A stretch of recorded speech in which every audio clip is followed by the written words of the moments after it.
What is up, folks? It is your boy Turk here at SGN Hub bringing you another Destiny 2 build video.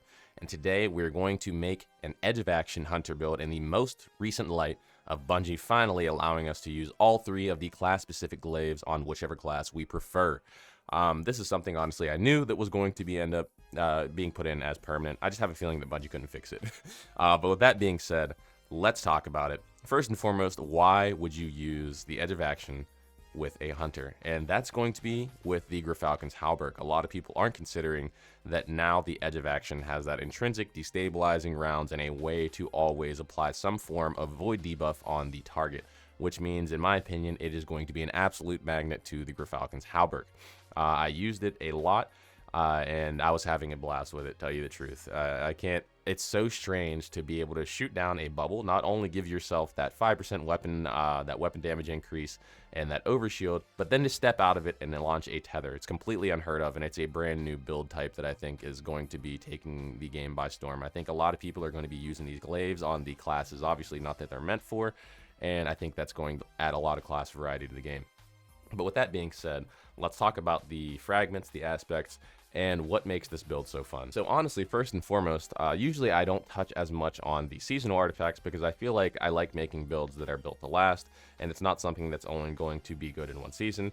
With that being said, there are a lot of void buffs this season, and this is still, in my opinion, going to be a build that works into the future, but these are some of the things that I'll cover prior to getting into the video because I feel like we're at a point where a lot of us could have these seasonal mods. I'm currently using a machine gun, by the way, so that's why I have overload machine gun. I don't have a GL. But all the glaive perks and all the void perks. First off, we have unstoppable glaive. That's going to speak for itself, pretty simple. But next up, we have volatile marksman, rapid void precision hits, and rapid void final blows grant volatile rounds. So simply killing enemies with that glaive is going to give you volatile rounds on top of the destabilizing rounds that is already intrinsic on the Edge of Action. Next up, we have hold the line. While surrounded, machine guns and glaives both gain increased reload speed and stability, and final blows heal you. So more survivability, and you're going to be surrounded a lot because you're able to go invis, launch that bubble on the ground, and really be wherever you want to constantly maintain the uptime on that hold the line perk. Next up, in the second slot, we have a lot of things, folks, that are gearing towards this build this season. So we have Dreadful Finisher. Defeating powerful combatants with your finisher spawns special ammo for you and your allies. Defeated subjugators, tormentors, and champions spawn more ammo. Very simple, straightforward. Get out there, melee, get those bubbles, and get those finishers because you will not run out of ammo. Next up, we have Maligned Harvest, or Maligned. I'm not really sure how you pronounce that, but it states that rapidly applying volatile causes your next instance of void weapon damage to create a weakening burst, and obviously we are going to be constantly applying volatile with our Edge of Action glaive. The synergy could not be any better. Lastly, in this slot, we have Nobel. Rapid glaive melee final blows grant special ammo glaives additional ammo. Blocking damage with glaives increases their melee damage to targets, so you don't really have that necessity to have on Triton's Vice or feel like you're missing out on the melee damage with Worm Gods, because yes, you're not going to be one-tapping stuff, but the idea is you're going to be bouncing in and out of invisibility, meleeing things to get a couple stacks on those, because you have to keep in mind they did change the stacks of the bubble to also resonate from melee hits. It recharges off melee and also the ranged attacks now, so you're able to get bubbles crazy quick. You can get like 3 or 4 of them up on the field at one time and then jump out and launch a tether. The synergy is unbelievable. And lastly, in the final slot, we have Void Flux. Defeating weakened targets with a void weapon applies volatile to nearby targets. Powerful targets increase the radius of said explosion, and also we have heavy ordnance regeneration. Dealing sustained damage to targets with a machine gun or rocket launcher grants damage resistance and increases grenade and melee regeneration for a short duration. Now with the Tablet of Ruin out of the way, we can step into our armor, mods, artifacts, and all that jazz. So first and foremost, I am not rocking Prismatic. It's definitely an option because you have the Spirit of Gyrfalcon obviously in your class item, but I'm a big fan for Pure Void just because of all the things in it. I don't know why, I'm just like that. It's the same way for Titan, Warlock. I very rarely engage in Prismatic, and I don't know the exact reason why. But with that being said, let's talk about our aspects and fragments. The first aspect that we have is Vanishing Step. I always kind of default to having Vanishing Step as one of them because I just like that get out of jail free card of being able to dash and go invis. And whenever I'm using Gyrfalcons, I'm obviously going to have the Stylus Executioner on. Defeating weakened, suppressed, or volatile target grants invisibility and true sight. After performing a Stylus Execution or your next melee attack while invisible will weaken targets. So there's a lot of stuff going into volatile, weaken, that we're getting not only from our artifact, but also our class itself and our fragments and aspects. Now let's talk about our fragments as well. First and foremost, we have the Echo of Persistence, which states that void buffs applied to you, invisibility, overshield, and devour have increased duration. And we will be getting all three of these things from this build. We will obviously be going invisible. We will be getting overshields from the bubble that we place, and devour from the numerous sources of damage that we're doing via void and getting void breaches.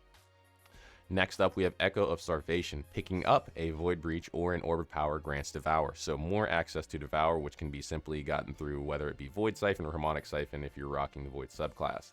Next up, Echo of Obscurity. Finisher final blows grant invisibility, which is something that we already have on, which is, you know, it could be dealt with Stylus Executioner, but I just like having it on there. And I'm sure this is interchangeable, potentially maybe Echo of Cessation, which is, you know, also acceptable because you're going to be going invis anyway whenever you take out those targets that are affected by some type of weakness. And lastly, we have Echo of Expulsion. Void ability final blows cause targets to explode, and Void does this thing now that we have destabilizing rounds on the edge of action, and you can swap to your LMG and just let it fly. And when I say swapping to the LMG, we'll talk about what weapon setup we have currently.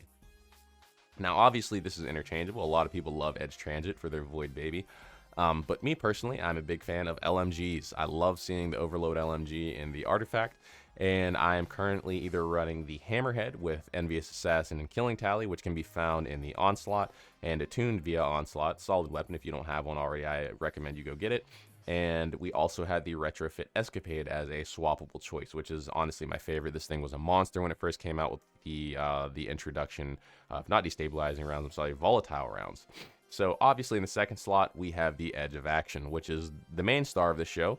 And for those that don't know, the intrinsic trait reads as follows. When weapon energy is fully charged, consume the charge before firing to make your next shot deploy a protective shield on impact. Passing through the protective shield provides an overshield and improves weapon damage and reload speed and handling. And this is going to be a 5% damage buff if I'm not mistaken. And this is absolutely invaluable on the hunter. To be able to cast the bubble, to go invisible, it's absolutely unbelievable. And the thing that I didn't really consider as much when first using this was how easy it was going to be to get another bubble simply because you're invisible. Walking up on an enemy, getting 2 quick melees in, and then blocking if they decide to do a stomp, whether it be a boss, is incredibly easy with this build. You can melee, shoot, and then you're already halfway to your next bubble, and then repeat the process if it is a stronger enemy or a larger health enemy. You're going to constantly have bubbles up. Arguably, I think maybe more than the Titan, which is saying a lot. Granted, they do have access to Helm of Saint 14, which is something that still gets the effects.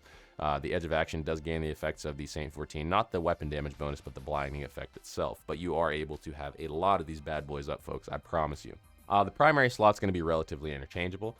I have the something new, and there's really no point in me even covering this first slot because this is going to be your personal preference. I just really like this hand cannon. And yeah, that's it for this slot. Now, when we dive into our armor, this is going to be something that's your choice as well. I feel like this is something that's interchangeable. It's really about the combinations and the way you play them that I think these build videos try to convey.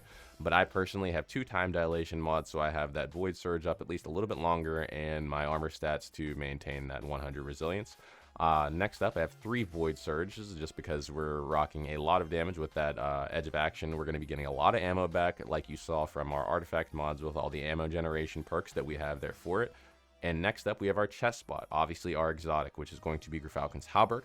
To those that don't understand what it does, we'll talk about it now. Your void weapons gain volatile rounds after you emerge from being invisible. When you are invisible and defeat a combatant while using a finisher, all of your weapons gain bonus damage as well. You and your nearby allies gain a reserve overshield and improved class ability regeneration. These reserve overshields can be deployed by using a class ability, so more survivability in Gerfalcon's Halberd. You get that destabilizing rounds that's going to proc that invisibility, and also you can get that extra damage from being invisible relatively often. And considering the fact that you're going to be in melee range, there's going to be a lot of enemies that are probably finishable, and you will be invisible to take advantage of that extra damage that you get from doing it while invisible.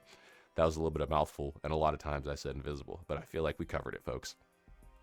Next up, we have our gloves. I just have double void loader because I will say the Edge of Action has a very painful glaive reload speed, And I didn't really care too much about a reloader in the first slot because I'm using subsistence and explosive payload on something new. So I'm very rarely reloading this weapon at all anyways. It's a 10-round hand cannon. Whenever you kill an enemy, you usually get about 2 or 3 shots back, sometimes more if it hits multiple with the explosive payload, and also that firepower mod.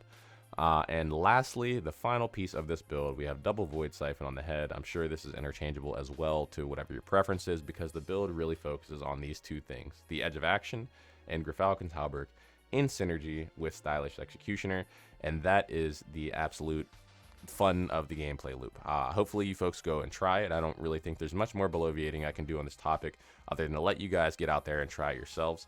It's been your boy Turk here at SGN Hub, and I hope you folks have a good rest of your day. Let me know any comments that you have on the build or any suggestions. Peace!